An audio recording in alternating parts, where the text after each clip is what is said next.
Oke, Assalamualaikum warahmatullahi wabarakatuh. Ketemu lagi dengan saya Muhammad Haris. Pada video kali ini, saya akan membahas tentang beberapa strategi penentuan repetition numbers dalam model epidemi. Oke, kita lihat ya. Oke, sebagaimana kita lihat di berita-berita di televisi atau di internet atau mungkin di surat kabar, kita tahu bahwa banyak sekali wabah atau epidemi yang telah menyebar di dunia, ya, seperti flu Spanyol, ya, Ebola, flu burung, dan yang sekarang lagi ngetren ya, COVID-19. Oke, nah saat kita menghadapi epidemi, maka kita bisa mendekati ini ya, setiap epidemi pasti punya fakta dan asumsi. Ya, fakta-fakta dan asumsi terkait dengan epidemi, katanya dengan kesehatan, katanya dengan kemampuan dalam menyebar dan sebagainya. Ya. Nah, kita dekati dengan model matematik. Nah, saat kita melihat dengan model matematik, kita akan melakukan analisa titik kesetimbangan, ya. Terus kita lakukan penentuan bilangan reproduksi dasar atau R0. Kemudian kita tentukan kestabilan titik kesetimbangan tersebut. Nah, selanjutnya kita validasi mobil apakah modelnya sudah tepat atau tidak dengan melakukan simulasi atau interpretasi. Nah, pada video kali ini kita akan fokus pada bagaimana cara menentukan bilangan reproduksi dasar atau R0 dari model-model epidemi yang telah kita bangun. Nah, di sini sebelum kita membahas terkait dengan bagaimana cara penentuan R0, kita lihat dulu pengertian R0 itu apa. Nah, di sini dalam beberapa buku ada yang menyebut R0 itu ada rasio reproduksi dasar, ada yang menyebut sebagai basic reproduction ratio, ya, atau mungkin ada yang menyebut sebagai the basic reproduction numbers. Ya, ini ya, dalam buku Dickman dan Herzberg tahun 2000 disebutkan bahwa R0 is defined as the expected numbers of secondary infections produced by an index in a completely susceptible population. Atau kalau kita terjemahkan mungkin sebagai R0 adalah sebuah angka perkiraan terjadinya infeksi sekunder dari kasus primer, ya, ada populasi yang sepenuhnya rentan, seperti itu. Nah, biasanya dalam model epidemi ada beberapa kriteria, yaitu jika 0 kurang dari 1, maka bisa dikatakan bahwa jumlah individu yang terinfeksi lama-kelamaan akan habis. Atau dengan kata lain, infeksi tidak akan menjadi pandemi atau wabah akan menghilang. Sedangkan jika N0 lebih dari 1, maka akan terjadi epidemi. Biasanya N0 ini adalah suatu rumusan yang dihasilkan dari perbandingan antara individu yang masuk menjadi terinfeksi dengan individu yang keluar dari infeksi, atau mungkin sudah keluar artinya bisa sembuh, bisa mungkin juga meninggal, seperti itu ya. Nah, jadi seperti apa ya, saya katakan mungkin ya memang rasio kan perbandingan ya, perbandingan dari yang masuk dengan yang keluar. Jadi kalau yang masuk lebih besar dengan yang keluar, maka otomatis kan jumlah individu yang terinfeksi akan semakin banyak. Jumlah yang masuk lebih besar dari jumlah yang keluar, itu berarti kan R0-nya lebih dari 1, seperti itu. Oke, lanjut. Nah, beberapa strategi penentuan R0 yang bisa didapatkan dari beberapa sumber ya. Ini kalau ini untuk yang sumber yang pertama itu, yaitu kita bisa menentukan cara yang pertama, cara yang pertama yaitu kita bisa menentukan R0 dari syarat positif apabila kita ingin menentukan nilai I yang lebih dari 0. Ya, nilai I di sini adalah nilai variabel I pada titik kesetimbangan tak bebas penyakit atau titik kesetimbangan endemik ya. Seperti itu. Nah, di sini kondisi R0 lebih dari 1 ini adalah akan menjadi syarat keberadaan dari kesetimbangan tersebut, ya kan? Jadi titik tersebut akan ada jika R0 lebih dari 1. Nah, seperti itu ya. Nah, selanjutnya yang kedua, kita juga bisa menentukan R0 dari nilai eigen matriks Jacobian yang berkenaan pada titik kesetimbangan bebas penyakit. Jadi saat kita menghitung nilai eigennya, ya, nanti akan didapatkan minimal salah satu nilai eigen, ya, yang mengandung rumusan dari R0. Atau kalau nilai eigennya tidak dipenuhi, mungkin kalau kita hanya memperoleh persamaan karakteristik, maka salah satu suku atau mungkin beberapa suku ya, atau mungkin ada suatu syarat dari dari persamaan kelas tersebut yang berkaitan dengan R0 seperti itu. Ya. Jadi ini ya, karena kondisi R0 juga merupakan syarat untuk stabilan titik ekuilibrium ya. Yang ketiga, dengan metode matriks. Ini ada kalau kita peroleh dari bukunya ini ya, Brouwer ya, Fred Brouwer ya tahun 2008. Ini bisa disebut sebagai next generation matrix. Ini mungkin penurunan dari saat kita menghitung matriks Jacobian dari titik keseimbangan bebas penyakit. Nah, ini dibuat sebuah rumusan tersendiri ya. Nah, kita langsung masuk aja. Ini contoh model yang pertama ya. Ini dari tulisan saya dengan Pak Riza Arifudin ya tahun 2017 ya. Ini ya, ini terkait dengan model untuk apa namanya?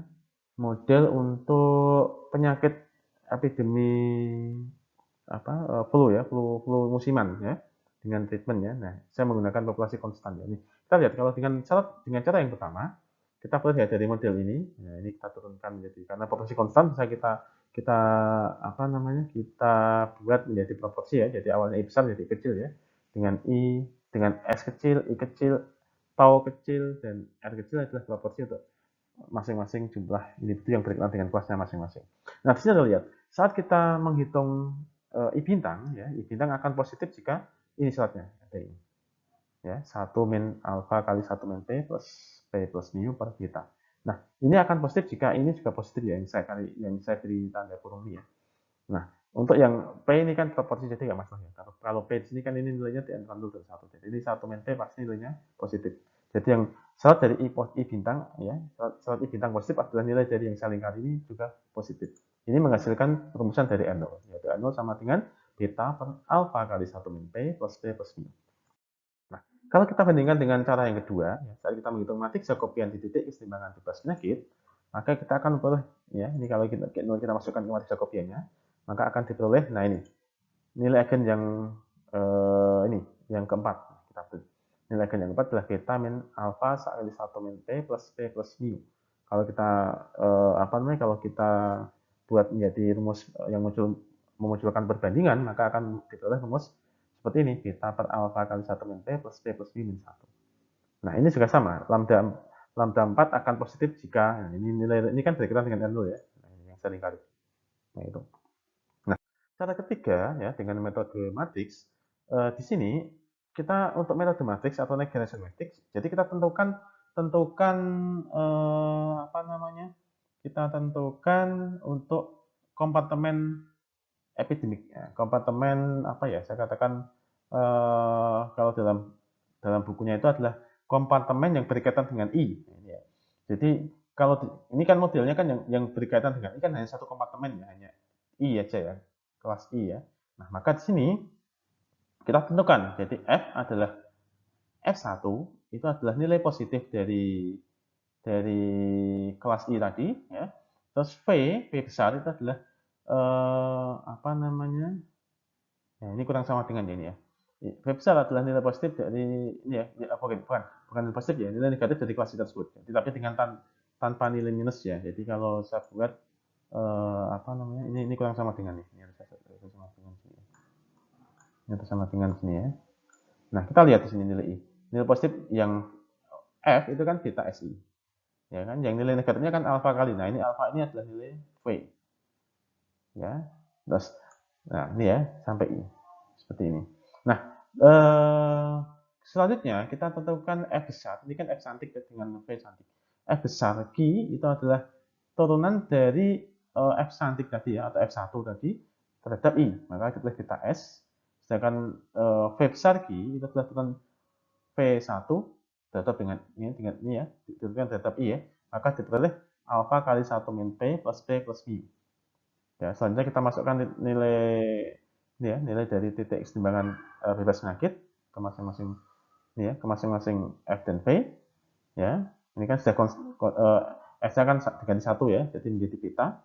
Dengan V-nya ini kan tidak memuat variabel ya, jadi langsung ya sebagai konstanta ya.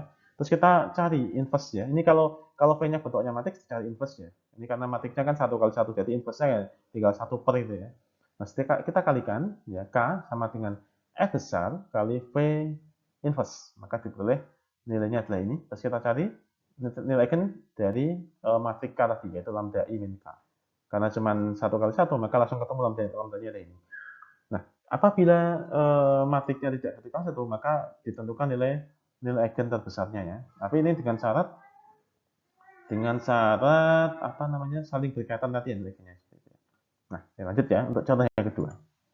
Nah, ini Adolnya nih ya, berkaitan dengan itu. Yang kedua, ini dari penelitian saya ya, dengan Pak Riza juga. Nah, kita dekati ini yang dengan populasi tak konstan ya. Nah, ini saya buat awalnya adalah fungsi interaksinya adalah Hn ya. Jadi saya ganti dengan beta n pangkat 2 ya. Jadi menjadi seperti ini. Nah, ini Anda lihat I bintangnya ya. Kita lihat I bintang. Di sini I bintangnya, nah ini yang selingkar ya. Nah, itu kan memunculkan suatu syarat ya. Nanti kan itu akan positif jika beta A min mu kali 1 min P kali alfa plus P plus mu nilainya harus lebih dari 0. Atau kita anggap ya R0-nya adalah itu. Nih, cara yang kedua dengan matriks Jacobian akan kita peroleh hasil yang sama, yaitu nilai eigen yang keempat. Nah, lambda 4 ya, itu sama. Itu juga menghasilkan 0. Nah, sekarang cara ketiga dengan metode matriks ya, discrimination matrix sama ya. Ini ya yang berkaitan dengan kelas terinfeksi itu hanya I. Ya, seperti ini. Maka kita tentukan F cantiknya ya. F cantiknya adalah yang positif ya, beta kali N min I min TH min R kali I ya. Terus V cantiknya adalah alfa kali 1 min P plus P plus mu kali I. Kita turunkan terhadap I ya. I besar, maka akan ditulis seperti ini. Nah, ini karena I ada I kali I, maka muncul 2I ya. I pangkat 2 kalau kita tentukan jadinya 2I. Yang ini kan I-nya ini ya, tinggal konstantanya ya. Terus kita masukkan nilai eigen kita masukkan titik keseimbangan bebas penyakitnya diperoleh F besar Fp0 dan V besar Vp0. Nah, kita cari V inverse. Nah, sama persis dengan cara yang pertama tadi ya. K sama dengan F kali V inverse. Maka diperoleh seperti ini. Nah, kalau dalam buku yang tadi yang disebutkan dari pengarang Fred Dewar ya dia, itu ini lambdanya diambil yang nilai eigen terbesar. Tapi nanti untuk contoh kita lihat contoh yang lainnya. Nah, ini ya yang contoh yang dari Siti Holisah ya. Tahun 2012, ini model penyakit campak ya. Oke. Nah, ini kita dekati. Nah, ini sama ya. Nah, muncul I bintangnya adalah ini. Nah, ini kan apa namanya? Oke ya. Nah, tadi yang muncul I bintangnya kan kita lanjut aja lah ya. Nah, ini ya kita lanjutkan matematik Jacobiannya ya. Tadi R0-nya sudah ketemu. Nah, ini sama. Nah, ini muncul seperti di sini. Di sini legennya. R0-nya seperti ini. Ya. Lanjut. Metode matriks, ya ini sama. Di sini apa namanya? Karena ini mempunyai apa namanya? Kelas laten atau expose, maka yang berkaitan dengan I adalah 2 kelas, yaitu E dan I. Nah, ini ya. Jadi bukan kalau tadi yang contoh yang model 1, model 2 itu kan hanya 1 kelas ya yang berkaitan dengan individu yang terinfeksi ya. Maka langsung ya matriknya 1 kali 1. Nah, kalau ini ada 2 kelas, maka matriknya bukan 1 kali 1. Matriknya adalah seperti ini. 2 kali 1. Nah, kita lihat. Penentuan F-nya. Ya, penentuan F-nya adalah nilai positif ya pada apa namanya? kelas yang berkaitan dengan atau bisa katakan yang kelas yang berkaitan dengan individu yang terinfeksi ya. Jadi F-nya F1 adalah beta SI, F2-nya 0. Ya, F2-nya 0. Nah, terus V-nya ini adalah negatif dari yang ini. Sigma plus mu E dan negatif dari ini ya. Dari yang kedua ini.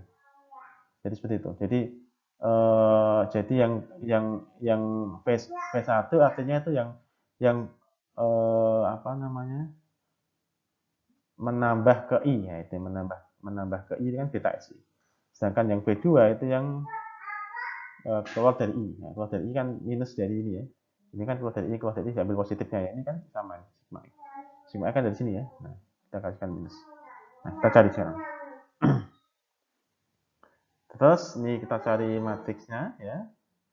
Matriksnya ini ya, jadinya seperti ini. Untuk yang FE-nya kita carikan seperti ini ya, turunan dari E dan I ya, sama untuk yang V-nya. Terus F-nya kita masukkan titik kesetimbangan bebas penyakitnya. Nah, kita cari nilai eigennya. Nah, yang ini kan 0 ya. Kita cari. Nah, kita cari eigennya muncul lambda kali, nah ini ya, lambda kali lambda min dan seterusnya sama dengan 0. Nah, kita perlu nilai eigen, yaitu lambda sama dengan 0 dan lambda tak nolnya ini. Nah, kita ambil yang nilai yang terbesar. Seperti itu. Nih, di sini kalau ini kenapa saya ambil yang terbesar ya? Karena ini kan dua kelas ini saling berkaitan ya, I dan I-nya itu ya. Jadi yang dari kelas E keluar ke I, nah, seperti itu ya. Nah, kita sekarang contoh yang selanjutnya. Ini yang contoh yang keempat, ini yang interaksi dari dua spesies ya. Jadi ini kalau biasanya kalau apa namanya, kalau ada interaksi seperti ini kan kita lihat arah panahnya. Di sini kan arahnya cuma satu. Jadi yang milik apa namanya, milik populasi yang ada B-nya itu tidak dipengaruhi oleh populasi yang atas ini. Tapi populasi yang atas itu dipengaruhi oleh populasi yang bawah ini yang ada B-nya ini ya. Sehingga di sini kalau kita nanti kalau ada kasus seperti ini, maka R0-nya ada dua, yaitu R0 miliknya yang kelas yang atas ya, kelas-kelas ini ya, SIRS, dan R0 miliknya SB, IB, VB. Kenapa seperti itu? Karena kita bisa memutus ini, andaikan apa garis-garis putus ini hilang, maka ini kan sudah dua populasi yang independen. Nah, seperti itu. Sehingga kan apa namanya, muncul 2R0 nah itu ya, seperti itu. Tetapi kalau nanti beda lagi, kalau yang kelas SB juga dipengaruhi oleh kelas SIRS, maka otomatis dia hanya memunculkan satu R0. Nah ini ya, jadi kalau menemukan kasus model seperti ini, maka R0-nya ini ada dua. Kita sebut R0 kecil miliknya yang SB, IB, VB, R0 besar miliknya SIRS. Ini contoh kasus ini kalau ini ya, ini apa namanya, ini epidemi avian influenza ya, atau flu burung ya. Itu kan kita tahu bahwa manusia itu kan bisa terinfeksi oleh virus burung yang ditularkan dari burung. Tetapi burung itu kan terinfeksi virus AI-nya kan dari sesama burung, bukan dari manusia. Nah, model seperti itu. Nah, contoh kasus kalau mungkin model yang DB. DB itu kan lain lagi dengan model AI. Jadi kalau DB ya, demam berdarah ya, itu kan manusia akan terinfeksi oleh nyamuk yang terinfeksi yang menggigit manusia tadi. Dan nyamuk yang rentan akan menjadi terinfeksi apabila dia menggigit manusia yang telah terinfeksi. Jadi kalau itu kan dia dua arah ya, arah kanannya dua ya. Jadi masing-masing populasi saling berkaitan. Kalau ini kan hanya satu arah ya. Jadi populasi yang SBIBBB mempengaruhi populasi yang SIRS. Ya. Nah, lanjutkan ini modelnya. Jadi ini diasumsikan M sama dengan mu dan HP sama dengan mu ya, untuk menjamin bahwa model ini dianggap, ini kan awalnya modelnya mungkin dianggap tidak konstan ya. Sekarang karena ini kan mu, M itu kan kematian karena penyakit. Jadi kalau M tidak sama dengan mu, maka ini tidak konstan. Tapi kita samakan M sama dengan mu dan MP sama dengan mu B, maka menjadi konstan. Nah, ini modelnya seperti itu. Nah, itu IB-nya. Kita lihat. Saat mencari IB bintang, maka diberikan rumus seperti itu ya. Nah, yang saling kali itu. Nah, itu ya. Nah, maka muncul N0 kecil. Saat kita mencari I besar, ya, I bintang besar, kita muncul itu. Nah, itu muncul N0 besar. Seperti itu. Jadi dari dua populasi ini, atau dua spesies ini menghasilkan dua N0 ya. Oke. Cara kedua, kita saat menggunakan ini ya, matriks Jacobian ya. Nah, kita cari nilai eigen dari matriks Jacobian untuk titik kesetimbangan bebas penyakit. Nah, kita peroleh ya, ini untuk yang lambda 4-nya, Anda lihat. Nah, itu ada lambda 2 dan lambda 4 ya. Nah, itu muncul seperti itu. Ya. Nah, kita gunakan nilai matriks ya, next generation matrix. Nah, kita peroleh ini ya. Nah, ini persis. Nah, itu ya. Nah, nanti bisa dicek ya. Nah, ini juga sama. Ini kan muncul lambda ini ya. Nah, lambda beta. Nah, kita sebenarnya nggak tahu nih manakah yang lebih besar, manakah yang lebih kecil nilainya itu. Makanya kita ambil ini sebagai nol kecil dan nol besar. Ya kan, kalau tadi kan lambda sama dengan nol, dengan lambda yang satunya itu kan jelas ya, itu kan lebih besar yang satunya ya, nilainya itu kan, karena nilai R0 itu kan pasti tak negatif ya, R0 tak negatif. Ini kan keduanya tak negatif. Nah, tapi kita tidak bisa menentukan manakah yang nilainya lebih besar, manakah yang lebih kecil. Maka kita ambil ini R0 kecil dan R0 besar. Ya, lanjut. Oke, demikian untuk video kali ini ya. Kita lagi di video di lain kesempatan ya. Nanti untuk video ini itu adalah video presentasi dari makalah yang saya presentasikan di Seminar Nasional Matematika tahun 2021 ya, tahun 2021. Seminar Nasional Matematika di Universitas Negeri Semarang ya. Nanti Anda bisa melihat andikan postingnya sudah terbit ya. Oke, terima kasih ya. saksikan video selengkapnya atau video lainnya di channel saya. Wassalamualaikum warahmatullahi wabarakatuh.